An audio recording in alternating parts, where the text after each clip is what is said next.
শ্রোতা দর্শক, অপরাজেয় বাংলাদেশের নারী ও শিশুর প্রতি সহিংসতা বন্ধে পারায়ণ প্রকল্পের পক্ষকালব্যাপী কার্যক্রম সম্পর্কিত এই আয়োজনে আপনাদের সকলকে স্বাগত জানাই।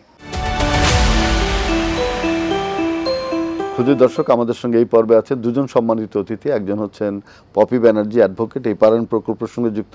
তার আরও অনেক পরিচয় আছে, সেগুলো জেনে নেব তার কাছ থেকে। আর আমাদের সঙ্গে আছেন লিজা আক্তার। লিজা আক্তার এই পারায়ণ প্রকল্পের সঙ্গে আছেন, তিনি কাজ করছেন, একজন তরুণ। আমি এই দুজনের সঙ্গে কথা বলব। প্রথমে আমি যাব পপি ব্যানার্জির কাছে। পপি ব্যানার্জি, আপনি তো অ্যাডভোকেট, আপনি কি খুলনাতে আছেন? নিশ্চয়ই। আপনি এই পারায়ণ প্রকল্পের সঙ্গে যে যুক্ত হয়েছেন, নারী এবং শিশুর সহিংসতা বন্ধে যে আইনি সহায়তা, নিশ্চয়ই সেটা আপনি দিয়ে থাকেন। তো এই ব্যাপারে আপনার যে অভিজ্ঞতা, সেটা যদি একটু বলেন। অপরাজয় বাংলার পার্টনার এনজিও মাসাস খুলনাতে কাজ করে। আমি তাদের লিগ্যাল অ্যাডভাইজার হিসাবে পারায়ণ প্রকল্পে আছি। পারায়ণ প্রকল্পে আমি দুইটা পরিবর্ত কর্নার আছে আমাদের, একটা আছে রূপসা শ্রীপলতলা উপজেলা এলাকায়, আর একটা সিটি কর্পোরেশনতে আছে। এই দুটাই আমি কাউন্সিলিং করি। আর যেটা হচ্ছে সেটা আইনি সেবাগুলো আমরা দিয়ে থাকি। যেমন আমাদের কাছে যারা আসে পারায়ণ প্রকল্পের মাধ্যমে আমরা সালিশি মীমাংসার চেষ্টা করি। সালিশি মীমাংসায় যদি আমরা প্রতিকার না পাই, সেক্ষেত্রে মাসাজ সরাসরি নিজেই করে কিছু মামলা। আর পরিসরটা এত বেশি, মাসাজের একার পক্ষে এটা করা সম্ভব না। আমরা জাতীয় আইনগত সাহায্য সংস্থায় পাঠাই। আমাদের যে একটা প্যানেল টিম আছে এই পারায়ণ প্রকল্পের, তাদের মাধ্যমে ব্লাস্টে পাঠাই, বাংলাদেশ মহিলা পরিষদে পাঠাই। যার যেমন সেবার প্রয়োজন আমরা তাকে সেইটা বুঝি। কারো শেল্টারের প্রয়োজন আছে, কারো মেন্টাল কাউন্সিলিংয়ের প্রয়োজন আছে, কারো লিগ্যাল কাউন্সিলিংয়ের প্রয়োজন আছে। আমরা ভিকটিমের অবস্থা বুঝে তাকে সেই জায়গায় প্রেরণ করি। এছাড়া আমরা সরকারি যে সংগঠনগুলো আছে, তাদের যে সাপোর্টগুলো আছে, সেই সাপোর্টগুলো পাওয়ার জন্য আমরা ভিকটিমকে কিন্তু সেই জায়গায়ও রেফার করি। আমরা এই নারীদেরকে আসলে শুধুমাত্র লিগ্যাল কাউন্সিলিং দিয়েই ছেড়ে দিই না, মেন্টাল সাপোর্টের জন্য আমরা কিন্তু মেন্টাল কাউন্সিলিং করাই। যেহেতু আমাদের ওখানে 250 বেড আছে, যেখানে মেন্টাল কাউন্সিলিংয়ের ব্যবস্থা আছে। অন্য অন্য যে সংগঠনগুলো আমাদের পাশাপাশি কাজ করে, তাদের যারা মেন্টাল সাপোর্ট দিয়ে থাকে, তাদের মাধ্যমেও কিন্তু আমরা সাপোর্ট দিয়ে থাকি। আর আপনাকে না বললেই নয়, এখন কিন্তু নারী নির্যাতন প্রতিরোধ পক্ষ চলছে। আমরা ডিসি মহোদয়ের উদ্যোগে মহিলা বিষয়ক কর্মকর্তার আয়োজনে এবং মাসাসের সহযোগিতায়, অর্থাৎ মাসাজ যেহেতু পারায়ণ প্রকল্পে কাজ করে পার্টনার এনজিও হিসাবে, আমরা ওখানে উদ্বোধনী অনুষ্ঠান করেছি। পরবর্তীতে গণস্বাক্ষরের ব্যবস্থা করেছি, র্যালি করেছি, মানববন্ধন করেছি।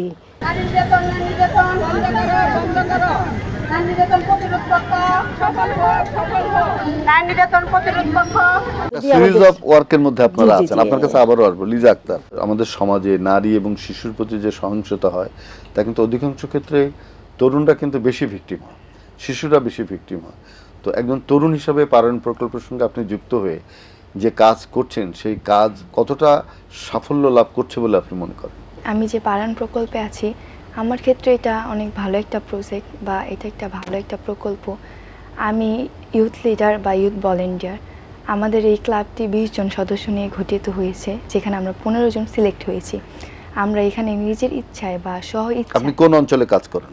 দুয়ারিপাড়া, ঢাকার মিরপুর 22 দুয়ারিপাড়া। আমরা এখানে নিজের ইচ্ছায় বা নিজের স্ব ইচ্ছায় এলাকার বা সমাজের উন্নয়নের কাজ করতে চাই। আমাদের একটা 3 দিনের ট্রেনিং হয়েছিল, সেইখানে আমরা নিজেদের দক্ষ কিভাবে করব সেটা শিখেছি, কিভাবে সবার সাথে কথা বলতে হয় সেটা শিখেছি, নারী নির্যাতনের বিরুদ্ধে কিভাবে কাজ করতে হবে একে অপরের সাথে সেটিও শিখেছি। আমরা যখন আমাদের সাথে ইফটিজিং বা আমরা যখন সহিংসতার শিকার হই, নিজেরা প্রতিরোধ করার চেষ্টা করি, আমাদের দ্বারা সম্ভব। সেই প্রতিরোধ করার চেষ্টাটা কিরকম? আমরা প্রতিরোধ করি বলতে গেলে প্রথমত আমাদের ফ্যামিলি, যে আমার আম্মু বা আব্বু, ওনাদের বলি, ওনারা ওনাদের বলে যে কেন এরকম করো, মানে চলতে গেলে আছে না অনেক ইফটিজিং করে। আমি আসার সময় যেমন শাড়ি পিনতে আসতেছে, অনেকে আমাকে টিচ করছে, তখন আমি বলছি যে কেন এমন করেন, বা আপনার বাসায় তো মা বোন আছে, কেন করেন? তারপর ওনারা বুঝছে জিনিসটা। এরকম যখন আমার সাথে ইফটিজিং বা অন্য কেউ হ্যারাসমেন্টের শিকার হয়, আমরা আগে যে ওনাদের বুঝাই বা ওনাদের সাথে বইসা আলাপ করি। যখন ওনারা বুঝে না, তখন এই যে কর্নারে যাই, দাদা দিদিদের বলি, ওনারা আইনি ব্যবস্থা নেয় বা আইনি সহায়তা দেয় আমাদের। আপনি কি মনে করেন এই যে প্রক্রিয়া পারায়ণ নিয়েছে, তাতে কিছুটা কমেছে সামাজিক এই অনাচারগুলো কিছুটা কমছে? হ্যাঁ, আমাদের এলাকায় অনেকটাই কমেছে। আমাদের এলাকায় যেমন বাল্যবিবাহ জিনিসটা কমে এসেছে, শিশু শ্রম কমে এসেছে, নারীর প্রতি যে সহিংসতা বা নারীর যে অবহেলা করে সেটাও কমেছে। আপনি কতদিন ধরে এই প্রকল্পের সঙ্গে আছেন? প্রায় 1 বছর। প্রায় 1 বছর। এবং আপনি মনে করেন যে এই প্রকল্পটা আরো থাকা দরকার? হ্যাঁ। এবং আমি তো মনে করি যে এই পালন প্রকল্পটা আরো দীর্ঘস্থায়ী হওয়া দরকার। হ্যাঁ, দীর্ঘস্থায়ী হলে আমাদের জন্য ভালো আপনাদের হয়। নারী এবং শিশুর জন্য সুবিধা। এবং আপনার ভবিষ্যতে কি স্বপ্ন আছে এই পালন নিয়ে? আপনি কি স্বপ্ন দেখেন? কত দূর যাবেন? আমি চাই এখনো এলাকায় বা এখনো অনেক জায়গায়, অনেক ডিস্ট্রিক্টে এখনো নারী পুরুষদের তেমন সমান চোখে দেখে না। আমি চাই এই প্রকল্প এমন দিকে যাক যেন নারী পুরুষ সবাইকে সমান চোখে দেখা হয়, বা নারীর অধিকার বা নারীকে যেন বঞ্চিত করা না হয়। আমি আবারও লিজার কাছে আসবো, আমি পপির কাছে যাই। নারীদের মধ্যেও কিন্তু একটা বন্ধাত্ব আছে যে এই সংসারে থাকতে হবে, সবকিছু মুখ বুজে সহ্য করতে হবে, এটাই যেন তার নিয়তি। এই নিয়তি থেকে তাকে মুক্ত করা, এই যে নিয়তি চিন্তা, এ থেকে তাকে মুক্ত করা, তাকে ওই সংসারের যে নানা রকম পীড়ন সেখান থেকে তাকে সচেতন করে তাকেও একটা মানুষ হিসাবে বাঁচার অধিকার দেয়া। পারায়ণ সেই কাজটি কিভাবে করছে? আসলে এই পারান প্রকল্প কিছু থিম আছে, আমি সেই থিম বেজেই বলি জেন্ডার বৈষম্য কমাতে হবে, আর সেকেন্ডলি জেন্ডার সহিংসতা প্রতিরোধ করার কাজ করতে হবে, আর যেটা সেটা যুব সমাজ এবং তরুণ সমাজ যারা আছে তাদেরকে সংগঠিত করে তাদেরকে সচেতন করতে হবে, পরিবার দিয়ে শুরু করতে হবে। আমি আজকে কথা বলবো, পরিবার যখন মুক্ত হবে, কুসংস্কার মুক্ত হবে, পরিবার যখন একজন নারী যখন তার পরিবারে জেন্ডার বৈষম্যের শিকার না হবে, তখন সে কিন্তু সমাজে এসেও অতটা বৈষম্যের শিকার হবে না। আমার মনে হয় যে পরিবারকে প্রাধান্য দিতে হবে আগে। আমি একজন পুত্র সন্তান এবং একজন কন্যা সন্তান দুজনকে সমান চোখে দেখতে হবে। আর একটা আসলে কি, আমরা জন্মের সময় মুসলিম বলি আর হিন্দু বলি, আমরা একটা পুত্র সন্তান আসলে যেভাবে স্বাগত জানাই, কন্যা আসলে কিন্তু আমরা মানে সেই অবহেলাটা ছুঁড়ে ফেলি।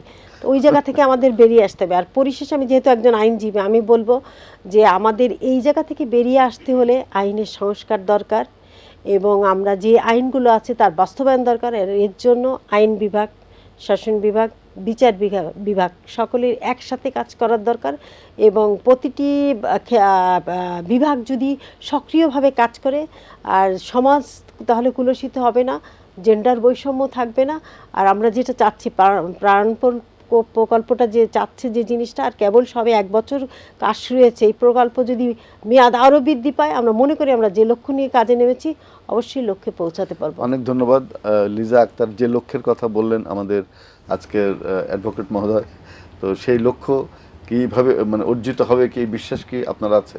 জি অবশ্যই, কারণ আমরা যেভাবে কাজ করছি, আমরা ইউথ ভলেন্টিয়াররা কাজ করছি, ইউথ লিডাররা কাজ করছি, তারপর মানে আমাদের বয়স্ক যারা বেশি বড় ওনারাও কাজ করছে, নারী সংগঠন একটি কমিটি আছে, আমরা সবাই মিলে যদি একত্রে কাজ করি তাহলে হয়তো বা হবে। অনেক ধন্যবাদ দুজনকে। আপনারা যে আশাবাদ ব্যক্ত করলেন নারী এবং শিশুর প্রতি সহিংসতা বন্ধে পারায়ণ প্রকল্প যে কাজ শুরু করেছে এবং সেটা অনেকটা সাফল্যের মুখ দেখছে, আমরা বিশ্বাস করি যে সমাজ এইভাবে সচেতন হবে এবং পারায়ণ প্রকল্প তার সাফল্যে এগিয়ে যাবে। ধন্যবাদ দুজনকে। আপনাকেও ধন্যবাদ, এটিএন বাংলাকেও ধন্যবাদ আমাকে আমন্ত্রণ জানানোর জন্য। শুধু দর্শক, অপরাজেয় বাংলাদেশের নারী ও শিশুর প্রতি সহিংসতা বন্ধে পারায়ণ প্রকল্পের পক্ষকালব্যাপী কার্যক্রম, সেই কার্যক্রম নিয়ে আজকে আমরা এখানে আলোচনা করব। আমাদের সঙ্গে আছেন অপরাজেয় বাংলাদেশের সম্মানিত নির্বাহী পরিচালক, তিনি একাধারে কবি, গবেষক এবং নারী নেত্রী। কথা বলছি তার সঙ্গে, ডক্টর ওয়াহিদা বানু। কেমন আছেন আপনি? ভালো আছে। আমরা জানি যে পারায়ণ প্রকল্প 1 বছরের মধ্যে অনেক কাজ করেছে বিভিন্ন জায়গাতে। আমি প্রথমে জানতে চাই কয়টা ডিস্ট্রিক্টে আপনারা কাজটা করছেন? আসলে এটা আমাদের উদ্যোগটা অসাধারণ একটা উদ্যোগ। এটা আমরা এই সুযোগটা নিয়েছি কেননা আমরা তো ডোনার ডিপেন্ডেন্ট অর্গানাইজেশন, তো সে কারণে এটার ফান্ড করছে কিন্তু সিএএফ, এটাকে বলে সিভিক এনগেজমেন্ট ফান্ড, নাগরিকতা ওনারা বাংলায় নাম দিয়েছেন। তো এটাতে আমরা 6টা ডিভিশনস, 27টা ডিস্ট্রিক্ট, 84টা হলো উপজেলা, 130টা ইউনিয়নে কাজ করছি, এবং সব মিলিয়ে প্রায় 1,65,000 ডাইরেক্ট নারী এবং মেয়ে শিশুদের কাছে আমরা যাব, একদম সরাসরি সহায়তা করব। আর এর সাথে তো মনে করেন যে আপনারা আমাদের- কতজন ভলেন্টিয়ার নিয়োগ করেছেন?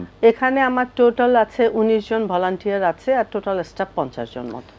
এবং এটি আপনারা কয় বছর ব্যাপী এই প্রকল্পটি চলবে? এটা 4 বছর ব্যাপী প্রজেক্টটা আছে, কিন্তু এটাতে আমাদের মোস্ট ইম্পর্টেন্ট হলো সব উইমেন লেড অর্গানাইজেশনগুলো আছে। আচ্ছা। অপরাজেয় বাংলাদেশ এটা লিড হিসাবে কাজ করছি, কিন্তু এটার সাথে আমাদের খুলনায় মাসাস আছে, বরিশালে আছে চন্দ্রদ্বীপ ডেভেলপমেন্ট সোসাইটি, চিটাগং আছে যুগান্তর, আর সিলেটে আছে রাউডো। এই 4টা অর্গানাইজেশন, ওরা উইমেন লেড অর্গানাইজেশন, উইমেন লিডাররা কাজ করছেন। তো আমরা একসাথে একটা কনসোর্টিয়াম হিসাবে বাংলাদেশে কাজ করছি। এই 1 বছরে আপনারা কি কি কাজ করছেন বলে কাজ ও সাফল্য অর্জন করতে পেরেছেন বলে আপনি মনে করেন? আমার মানে সবচেয়ে ভালো লাগা হলো যখন এই নাগরিকতা বাংলাদেশে কিন্তু প্রথম তারা ইমার্জ করলো, বছর 2 আগে তারা ইন্ডাকশন করে। তখন যখন কল ফর প্রপোজাল আমরা পেয়েছিলাম, এটা প্রজেক্ট প্রপোজাল সাবমিট করার পর তো সিলেকশন প্রসেসে যখন আমরা আসলাম, তো তারা এটা বলল যে আমাদের প্রজেক্ট প্রপোজালটা খুব ওয়েল ডিফাইন্ড, ওয়েল ডিজাইনড হয়েছে। তো সেটাতে একটা প্রচণ্ড ভালো লাগা ছিল, এ কারণে যে এখানে আমরা সরাসরি নারী এবং মেয়ে শিশুদের জন্য যেন সহায়তা করতে পারি এবং তাদের সামগ্রিকভাবে নারী বান্ধব শিশু বান্ধব পরিবেশ যেন তৈরি করতে পারি, সেই উদ্যোগগুলো নিয়েছি। কীরকম? একটা হলো যে আমরা উঠান বৈঠক করে এলাকায় এলাকায় যে একদম ইউনিয়নের লেভেলে, গ্রামের পর্যায়ে লেভেলে, এবং যারা পারায়ণ অর্থ কিন্তু হলো অন্তর্ভুক্তিকরণ।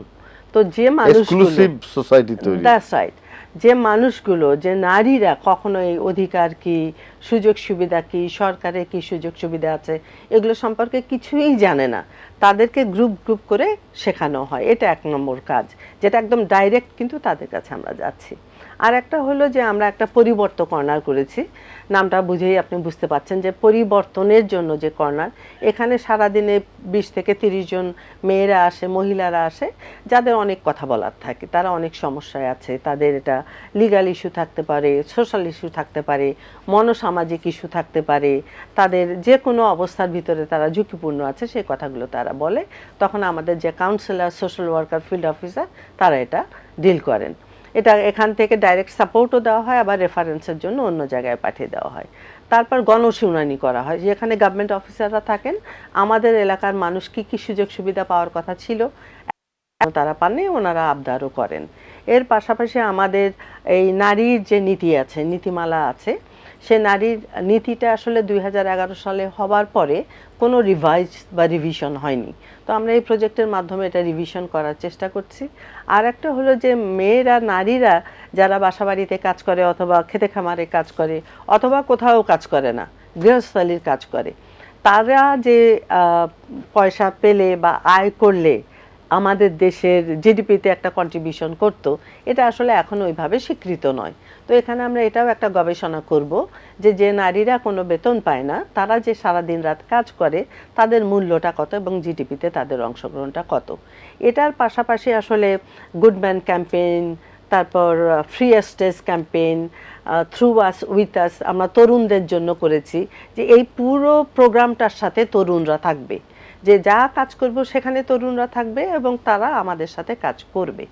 এই রকম অনেকগুলো প্রোগ্রাম আছে, তারা টিএফডি শো করছে, পট শো করছে, তারপরে পাপেট শো করছে, এই অনেকগুলো স্ট্রিট শোর মাধ্যমে এলাকায় মনে করেন যে কিভাবে সহিংসতা বন্ধ করা যায়, প্রতিরোধ করা যায়, কিভাবে জনমানুষের এনগেজমেন্ট করা যায়, উদ্যোগটা একসাথে নেওয়া যায়, এই বিষয়টা। পাশাপাশি হলো যদি কেউ আসলে ভিকটিম হয়ে যায়, তখন তারা কি করবে, কোথায় যাবে, কেননা আমাদের দেশে ওই রকম মানে সুরক্ষা বলয়টা আসলে সবাই দেখতে পায় না, এটা টেনজিবল নয়। তো যেহেতু এটা একটা অদৃশ্য একটা বিষয়, সে কারণে তাদেরকে বলা হয় কোথায় কোথায় গেলে, তেমন পুলিশের 999 আছে, নারী ও শিশু মন্ত্রণালয়ের আছে যে আপনার 109, না শিশুদের জন্য আছে 1098, এই নাম্বারগুলোকে আমরা প্রমোট করি। তারপরে আমরা যে কাজটা করছি, যে আচ্ছা আমি একটু এই নাম্বারগুলোকে সঠিকভাবে আপনি যদি কল করেন, তারা কি ইয়ে করে, রেসপন্স এটা করে? কল একদম খুব ইমিডিয়েটলি করে না, অনেক সময় হয় কি যে ওদের যে রোস্টার ডিউটি থাকার কারণে অনেক স্টাফ হয়তো রাইট টাইমে থাকে না, সেজন্য ওই কলটা ঘুরে ঘুরে 2-3টা জায়গায় যায়। এটাকে একটু নিশ্চিত সময় করা লাগে। যায় কিনা? তো তো আমরা এই উদ্যোগটা নিয়েছি যে কিভাবে তাদেরকে আরও অ্যাক্টিভ করা যায়, তারা যেন খুব কুইক রেসপন্স করে। এখন আপনি কল করলেন, আপনি যদি কোনো রেসপন্স না পান তাহলে তো আপনি ডিমোটিভেটেড হয়ে যাবেন, আপনি ভাববেন আমি ওখানে যে লাভটা কি।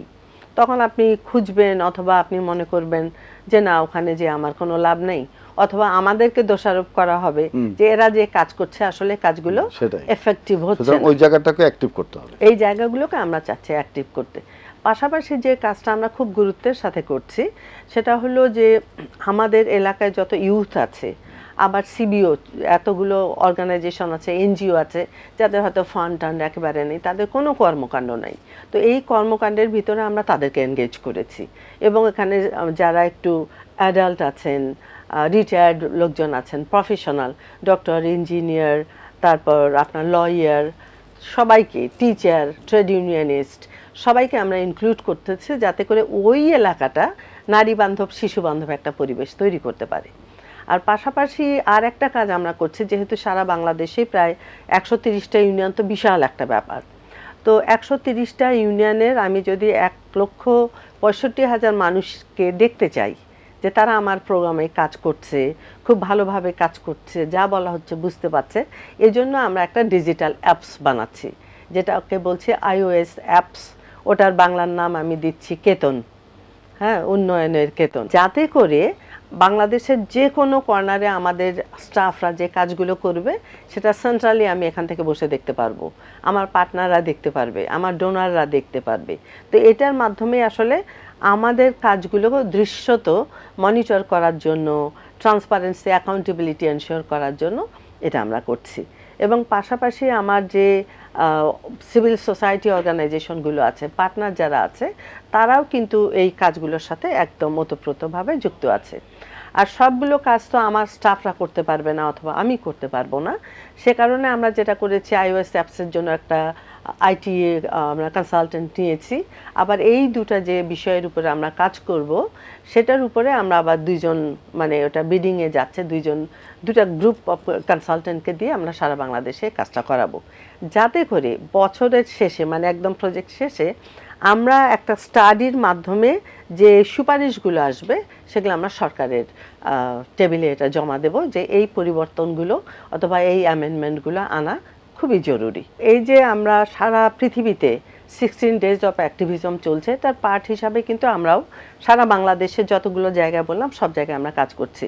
কি কাজ করছি? আমরা যাতে নারীর সব জায়গায় অংশগ্রহণ নিশ্চিত করতে পারি, এই যে সামনে ইলেকশন আসছে, নির্বাচনে তাদের অংশগ্রহণ, এবং সব পলিটিক্যাল পার্টি যাতে ইলেকশন ম্যানিফেস্টোতে নারীদের বিষয়টাকে নিয়ে আসে, নারীরা যাতে সামাজিক সুরক্ষা পায়, আইনের চোখে যেন সব নারী পুরুষ সমান হয়, এবং বিশেষ করে আমাদের নারীর ইস্যুটাকে যেন বিভিন্ন টেক্সট বুক ভোটে এটাকে নিয়ে আসা হয়। এবং পাশাপাশি আপনি জানেন যে আমাদের যে কুসংস্কারগুলো আছে সেগুলো সব সময় মিডিয়ার মাধ্যমে ন্যারেটিভস আকারে চলে যায়, তো এটাকে যেন খুব পজিটিভলি আমরা পরিবর্তন করতে পারি।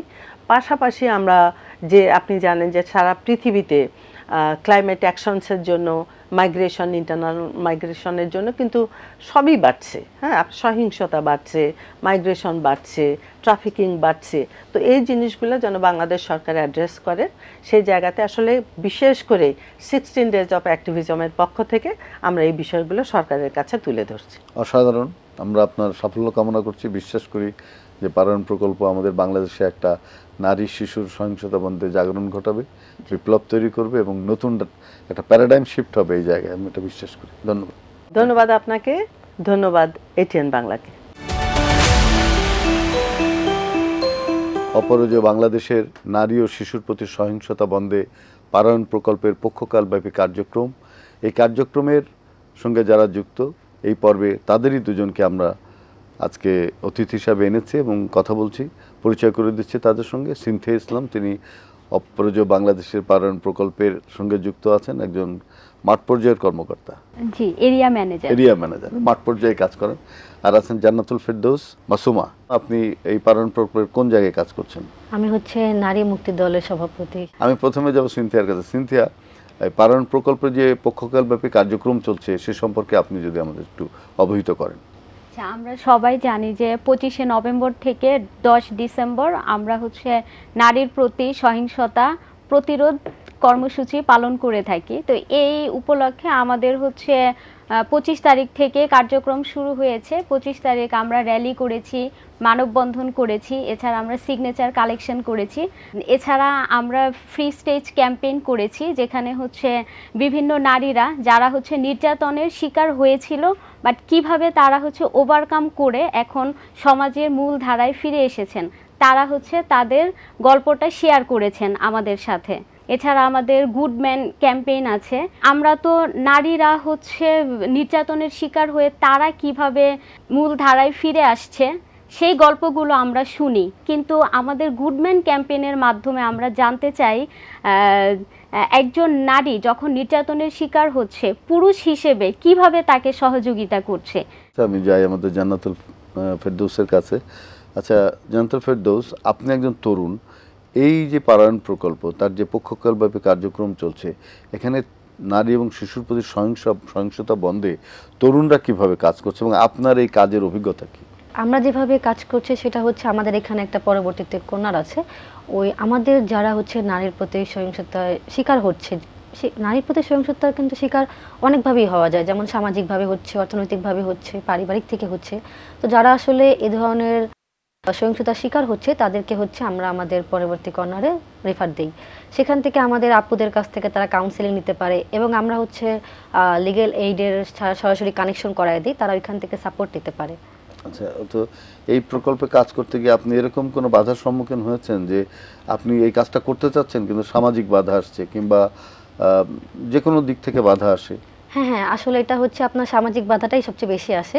তার কারণ হচ্ছে একটা এলাকায় দেখবেন যে একটু রাজনৈতিক থাকে, তারপরে কিছু লিডারশিপ থাকে, তো সেখান থেকে ওভারকাম করে আসে। হ্যাঁ, তারা অপরাধীকে সেভ করতে চায়। তারা আসলে মানে যখন দেখা যায় যে অপরাধীরা একটু থাকে না, লিডার টাইপের হয়ে যায়, তো তখন তারা আসলে এই বিষয়টাকে খুবই ঝামেলা করে আমাদের সাথে। এবং তখন আপনার আইন শৃঙ্খলা রক্ষাকারী বাহিনীও তাদের কথা শুনতে অনেক সময় বাধ্য হয়। তখন আপনারা কিভাবে অতিক্রম করেন? ওই সময়টাই হচ্ছে আমরা আমাদের আপুদের সাপোর্ট নেই, আপুদেরকে সরাসরি জানাই, তখন আপুরাই হচ্ছে সরাসরি লিগ্যাল এর সাথে সাপোর্ট নিয়ে আমরা এটাকে ওভারকাম করি। বাহ বাহ, দুর্দান্ত। আমি সিনথিয়ার কাছে, সিনথিয়া, গণমাধ্যম, আপনারা তো শুধু এই কাজটা করলেই হবে না, গণমাধ্যমের সাপোর্ট কিন্তু একটা বড়। তো গণমাধ্যম কিভাবে আপনাদের সঙ্গে যুক্ত হচ্ছে? যে আমাদের হচ্ছে পারায়ণ প্রকল্পে ন্যাশনাল মিডিয়া এবং লোকাল মিডিয়া অ্যাসোসিয়েশন আছে, যাদের সঙ্গে আমাদের হচ্ছে প্রতি কোয়ার্টারে একটি মিটিং হয়। সেখানে হচ্ছে আমরা যে মাঠ পর্যায়ে কাজগুলো করি তারা এই বিষয়গুলো প্রচারণা করে। আর আমরা যে 16 ডেজের ক্যাম্পেইনটা করছি, এখানেও প্রত্যেকটি প্রোগ্রামে তারা হচ্ছে সরাসরি আমাদের সঙ্গে যুক্ত হচ্ছেন, ভিডিও করছেন, ছবি কালেক্ট করছেন। তো এবং তারা হচ্ছে যে লোকাল পত্রিকা আছে সেখানে নিউজ যাচ্ছে, এছাড়া ভিডিওগুলো হচ্ছে তাদের ফেসবুক পেজের মাধ্যমে রিলসগুলো দিচ্ছেন, যে রিলস তৈরি করে এগুলো দেওয়া উচিত, এবং ভিডিওগুলো পেজে ছেড়ে দিবেন কাজের সাফল্যগুলো, তাহলে কিন্তু মানুষ উদ্বুদ্ধ হবে বেশি, আমি সেটা মনে করি। হ্যাঁ, আমাদের রিলসগুলো যায় প্রতিদিন, যে প্রোগ্রামটা হচ্ছে ফেসবুক পেজে রিলস যাচ্ছে, ভিডিও যাচ্ছে, এবং এটা যদি বেশি ভিউ হয় সেখান থেকে তো কিছু অর্থ আসতে পারে এবং সেটা দিয়ে আপনারা কাজ করতে পারবেন। আমি আবারও জান্নাতুল ফেরদৌসের কাছে যাই। এই যে প্রচার প্রোপাগান্ডা, যেটা খুব জরুরি দরকার সচেতনতা গড়বার জন্য, তরুণদের মধ্যে এই প্রচারটাকে কিভাবে আপনারা লিঙ্গারিং করেন? যে সকল প্রোগ্রামে অ্যাটেন্ড করি বা হচ্ছে আমাদের কমিউনিটিতে যে সকল প্রোগ্রামগুলো আমরা করি, সেখানে আমরা প্রত্যেকেই এখন বর্তমানে ফেসবুক ইউজ করি, এটা সাধারণত সবাই করি। তো প্রত্যেকেই হচ্ছে সেই প্রোগ্রামটা যখন হয় তখন সেভাবে কিন্তু আমরা আমাদের ফেসবুক থেকে সাথে কি আপনারা আপলোড দিয়ে কাজ করেন, মানে আপনারা ভিডিওটা আপনি সাথে করে অনলাইন করে দেন? হ্যাঁ হ্যাঁ, আমরা হচ্ছে সরাসরি আমাদের অনলাইনে করি। ইনফ্যাক্ট মাঝে মাঝে আমরা হচ্ছে যদি কারো ফোনে নেট থাকে আমরা সরাসরি লাইভও দেখাই। তো ওই দিক থেকে হচ্ছে আমরা আমাদের প্রচারটা করতেছি। এবং ধরুন যে কেউ সহিংসতার শিকার, সাথে আপনারা লাইভ দিয়ে দিলেন। হ্যাঁ হ্যাঁ, এটা আমাদের হয়েছিল একবার আমাদের কমিউনিটিতে, এরকম একটা ব্যাপার। এটা কিন্তু খুব কাজ করে এবং সাথে মানুষ এখানে আপনাদের সঙ্গে যুক্ত হয়ে যাবে। তো এরকম একটা গ্রুপ কি আপনারা তৈরি করেছেন, যেখানে এই ফেসবুক গ্রুপ যারা এই সহিংসতা বন্ধে আপনাদের কাজগুলোকে প্রমোট করছে, তারা নিজেরাও শেয়ার দিচ্ছে, তো এই শেয়ারিংটা কি বাড়ানো দরকার না? স্থানীয় নেতৃত্ব যারা দিচ্ছে তাদেরকে নিয়ে আমাদের হচ্ছে একটা মিটিং হয় কোয়ার্টারলি। কমিউনিটি লিডারদেরকে নিয়ে। তো তারা হচ্ছে তাদের যে ফেসবুক পেজ আছে প্লাস আমাদের পারায়ণের ফেসবুক পেজ Facebook আছে, page আছে। পারায়ণের ফেসবুক পেজের সঙ্গে সবাই যুক্ত আছেন। আচ্ছা। তো যার যার জায়গা থেকে পার্সোনালিও হচ্ছে শেয়ার করেন, প্লাস হচ্ছে আমাদের যেই ফেসবুক পেজ আছে সেখানেও আমরা আমাদের কার্যক্রমগুলো নিয়মিত দিয়ে থাকি। আমার তো মনে হয় যে এই যে ইয়ুথ যারা তরুণরা কাজ করছে ওদের তো প্রতিদিন একবার করে তাদের সঙ্গে যুক্ত হওয়া ফেসবুকে এবং অনলাইন মিটিংগুলো করে ফেলা, তাহলে মনে হয় আপনাদের কাজে নিজেদের মধ্যে আপনাদের যে কোঅর্ডিনেশনটা সেটা আরো বাড়বে। হোয়াটসঅ্যাপ গ্রুপ আছে যেখানে হচ্ছে আমাদের সঙ্গে যারা কাজ করছে, আমাদের নারী মুক্তি সঙ্গী দলের যারা আছেন, ইউথ ভলেন্টিয়ার যারা আছেন, প্লাস কমিউনিটির লিডার যারা আছেন, সিবিও, সবাই আমাদের সঙ্গে হোয়াটসঅ্যাপ গ্রুপেও যুক্ত আছেন। বাহ, এটা তো অনেক বড় কাজ। সারা বিশ্ব তখন এটা দেখতে পারে, সারা পৃথিবীর মানুষই দেখতে পারে। তো এই গ্রুপ বাড়ানো এবং সদস্য বাড়ানো, প্রতিটা যাদের সঙ্গে আপনারা কাজ করেন তাদেরকে সদস্য করে নিলেন, আপনাদের ফেসবুক পেজে তারা ঢুকে গেল এবং তারা আপনাদের এই মিটিংগুলোও দেখতে পারবে যে আপনারা কি করছেন। সেটা খুব বড় কাজ। এবং এখন আপনার ভবিষ্যৎ চিন্তাটা কি এটা নিয়ে? পারায়ণ প্রকল্প 4 বছর, তো 4 বছর পরে এটা আরও বাড়বে বলে আমরা বিশ্বাস করি। তো আপনি কি এর সঙ্গেই থাকতে চান? জি, আমি পারায়ণ প্রকল্পের সাথেই থাকতে চাই। তারপর যদি আমার ভবিষ্যৎ চিন্তা ভাবনা জানতে চান সেক্ষেত্রে আমি একটু বলবো, সেটা হচ্ছে যেহেতু আমরা সবাই নারীর প্রতি সহিংসতা নিয়েই কাজ করি, আমাদের নারীরা এখনও পিছাই আছে এটা বলতে গেলে।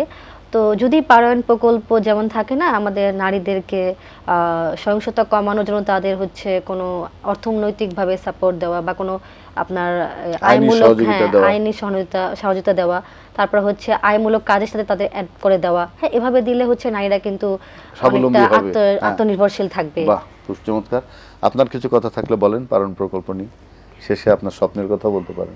পারায়ণ প্রকল্প নিয়ে আমরা স্বপ্ন দেখিয়ে যে আমরা কাজ করছি, যেহেতু আমরা ডোনার বেস, তো এক সময় হয়তো আমরা নাও থাকতে পারি, কিন্তু এই যে আমরা যে নারীদের মধ্যে জাগরণটা তৈরি করে দিচ্ছি, এটা যেন তাদের মধ্যে থাকে এবং তাদের রাইটসের কথা যেন তারা নিজেরাই বলতে পারে। বাহ, এই যে অন্তর্ভুক্তিমূলক সমাজ পরিগঠনের ক্ষেত্রে পারায়ণ একটা বড় কাজ করবে বলে আমি বিশ্বাস করি এবং আপনারা আরও অনেক সৈনিক তৈরি করবেন যারা এই পারায়ণ প্রকল্পকে ধারণ করবে, তার দর্শন বিশ্বাস করবে এবং সামনে এগিয়ে নেবে। আপনাদের দুজনকে অনেক ধন্যবাদ। ধন্যবাদ। ধন্যবাদ আপনাকে এবং ধন্যবাদ এটিএন বাংলাকে। বিশ্বে যা কিছু মহান সৃষ্টি চিরকল্যাণকর, অর্ধেক তার করিয়াছে নারী, অর্ধেক তার নর। পুরুষ এবং নারীর সম্মিলিত শক্তি আমাদের সমাজকে, আমাদের দেশকে, আমাদের রাষ্ট্র কাঠামোকে শক্তিশালী করতে পারে। সে বিষয় নিয়ে দীর্ঘদিন থেকে কাজ করছে অপরাজেয় বাংলাদেশ। অপরাজেয় বাংলাদেশের নতুন একটি প্রকল্প নারী এবং শিশুর প্রতি সহিংসতা বন্ধে কাজ করছে। তারই পক্ষকালব্যাপী কার্যক্রম নিয়ে আমাদের আয়োজন ছিল, সেই আয়োজন আপনারা দেখলেন।